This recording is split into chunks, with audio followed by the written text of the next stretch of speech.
దేవుని కృప నీకు తోడైండునుగాక. ఉదయకాల దేవుని పలకరింపు వాక్యానికి ప్రేమతో మిమ్మల్ని దీవిస్తూ, జూన్ మాసము చివరి రోజు 30వ తారీఖులో దేవుడు నడిపించాడు. దేవుని కృప అయితే ఆయన సన్నిధి తోడుంటే జూలై మాసంలో కూడా మనము అత్యధికంగా దీవించబడటానికి ఆయన ప్రణాళిక ఆయన చేతిలో ఉంది. దేవుని సంగమా, 6 మాసాలు గడిచి 7వ మాసంలోనికి నడిపిస్తున్న దేవునికే మహిమకరంగా జీవిద్దాం. మరి నేటి ఉదయకాల పలకరింపు దేవుని మాట ఏమిటి అంటే, సామెతల గ్రంథం 13వ అధ్యాయం 12వ మాటలో, సిద్ధించిన మనోవాంఛ జీవవృక్షము అని ఆ యొక్క సామెతలు బోధిస్తుంది. ఆ సామెతలు రాసిన జ్ఞాని అనుభవపూర్వకంగా ఏది మంచిది, ఏది చెడ్డది, ఏది ఆశీర్వాదకరం, ఏది శాపకరం అని ఆలోచన కలిగి ఇరుకైన మార్గంలోనే నడవటానికి, ప్రయాణం చేయటానికి తన మనసును నిలిపిన క్షణం. కానీ తెలుసుకునే లోపునే అన్నీ ఆరిపోయింది. ఆరిపోయినా ఇంకెందరూ ఆరిపోకూడదని తన జ్ఞానయుక్తమైన పలుకులతో ఆయన రాసిన గ్రంథం సామెతలు. మరి నేటి మాట మనకు తెలియచేసే వాగ్దానం ఏంటి? సిద్ధించిన మనోవాంఛ కదండి. మరి ఈ రోజుల్లో ఈ మనోవాంఛ లేదా కోరికలు కల్లాలు లేని రీతిగా పరిగెడుతున్నాయి. హద్దులు లేని రీతిగా మరి ఉరుకులు పరుగులు చేస్తున్నటువంటి స్థితి మనం చూస్తున్నాం. ఆలోచన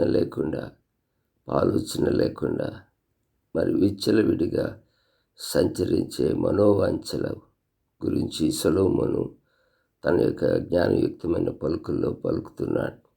పిల్లరా, మీకు కూడా మనోవాంఛలు ఉన్నాయి కదూ. మీకు కూడా హృదయ కోరికలు, అనేకమైన ఆశలు ఉంటాయి కదూ. ఆశ లేనివాడు మనిషే కాడు, కోరిక లేనివాడు మరి ఉండరు. అది తెలిసిన జగమెరిగిన సత్యం. ఏది ఏమైనా లోకానుసారమైన వారి యొక్క మనోవాంఛలు కాకుండా లోకం కోరుకునే కోరికలు మన మనసులో ఉండకుండా మనం జాగ్రత్త పడుతున్నాం. అవును, లోకాన్ని జయించడానికి ప్రతి ఉదయకాల వాక్యాన్ని మనం నెమరు వేసుకుంటున్నాం. మరి ఈరోజు చెప్పే మాట ఏంటంటే, ఒకవేళ నీ మనసు నిండా వాంఛలు లేదా ఆశలు, కోరికలు ఉంటే అది ఎలా ఉండాలి అంటే జీవవృక్షంలా ఉండాలి అని ఆయన మనకి బోధిస్తున్నాడు. ఆయన తనకు తాను మరి తన జీవితంలో మరి తనకు తానే బోధించుకుని బలపరుచుకుంటున్న దేవుని వాగ్దానం. దేవునికి స్తోత్రం. ఒకవేళ నీ మనోవాంఛ సిద్ధించినట్లయితే అది ఎలా ఉండాలంటే జీవవృక్షంలా ఉండాలి. జీవవృక్షం అంటే ఏమిటి? అది అనేకులకు మరి జీవితాన్ని బ్రతుకుల్ని నిలబెట్టేదిగా ఉండాలి కదూ. అవును, జయించువానికి జీవవృక్ష ఫలములు భుజింపనెత్తును అని ప్రకటనలో మనం చూస్తాం. పిల్లరా, మన కోరికలు జీవవృక్షంలా ఉండాలి. అది అనేకులకు జీవవృక్ష ఫలముల వలె బ్రతికించాలి అనేది ఇందులో దాగి ఉన్న అర్థం కదండి. ఎస్తేరుకి కూడా ఇలాంటి అవకాశం వచ్చింది. ఆమె మనోవాంఛ కోటల్లోనూ వచ్చిన నడిమంత్రపు సిరిలో తొలతూగాలని ఎస్తేరు యొక్క మనోవాంఛ కాదు కానీ తన యొక్క జనులందరూ కూడా ఆ యొక్క భయంకరమైనటువంటి దాస్యత నుంచి లేదా దుష్టుడు పన్నిన పన్నాగం నుంచి బయటపడమే అనేటువంటిది అక్కడ కనిపిస్తుంది. దానివలన అనేకులు బ్రతికారు. అంటే ఎస్తేరు యొక్క మనోవాంఛ జీవవృక్షమైంది కదూ.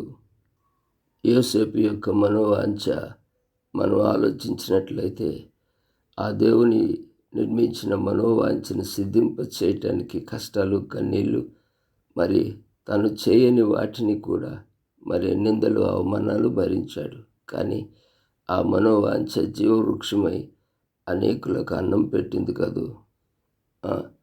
దావీదు రాజైన మరి నలుదిశల నెమ్మది కలిగినప్పుడు తన మనోవాంఛ ఒక ఆలయానికి నమూనమై మరి ఒక జీవవృక్షంలో అనేకులకు పనికొచ్చింది కదూ. మరి నెహెమ్యా షూషను కోటలో చక్కటి జీవితం జీవిస్తున్న, కొదువు లేని సౌభాగ్యంలో అతను జీవిస్తున్న అతనికి పుట్టిన మనోవాంఛ కూలిపోయినటువంటి గోడలు తిరిగి కట్టబడింది కదూ. అంటే ఇది కూడా జీవవృక్షం లాంటిదే కదా.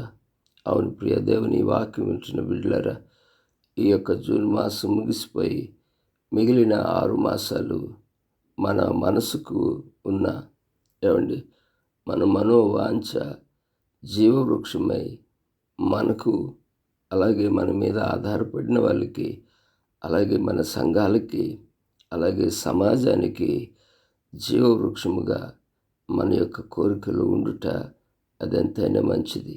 కానీ నేటి దినం చూస్తే ఎవరి కోరికలు, ఎవరి మనోవాంఛలు వారినే నాశనం చేస్తూ ఉంది.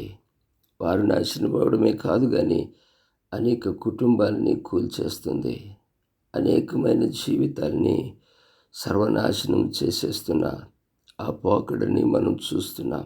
కానీ ఈరోజు బైబిల్ సెలవిస్తున్న మాట ఏంటంటే, సిద్ధించిన నీ మనోవాంఛ జీవవృక్షమగునుగాక అని బైబిల్ దీవిస్తుంది.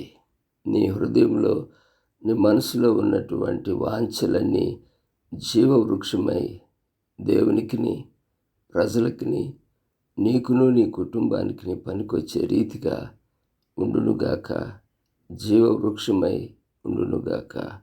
అటు కృప దేవుడు ఈ యొక్క దినానికి ఇచ్చిన ఈ వాగ్దానంలో మన 6 మాసాల గడిచిన యాత్రలో పరీక్షించుకొని గడవబోతున్న 6 మాసాలలో మన వాంఛలు, మన కోరికలు తీర్చిదిద్దబడి జీవవృక్షమగునుగాక. ఆమేన్. ప్రేమ కలిగిన తండ్రి, కృపగల రాజా, ఈ మాటలను బట్టి మీ జీవము గల మాటలు మా హృదయంలో ఉంచండి. మేము జీవవృక్షమై అనేకులకు ప్రభా జీవవృక్ష ఫలములు కలిగిన వారమై బ్రతకటానికి నిజమైన జీవితం జీవించటానికి కృప చూపించండి. 6 మాసాలు కాచి కాపాడిన నీ కృపను బట్టి వందనాలు. మిగిలిన 6 మాసాలు ఓ ప్రత్యేకమైన రీతిగా మేము చూడటానికి మమ్మల్ని దీవించండి. నీ వాక్యం చేత నడిపించండి. యేసు నామములో ప్రార్థించి అడిగి పొందుకున్నాం తండ్రి. ఆమేన్. తండ్రి, కుమార, పరిశుద్ధాత్మ త్రియేక దేవుని దీవెన సన్నిధి మనందరికీ తోడైండునుగాక. Amen. God bless you. Have a blessed day.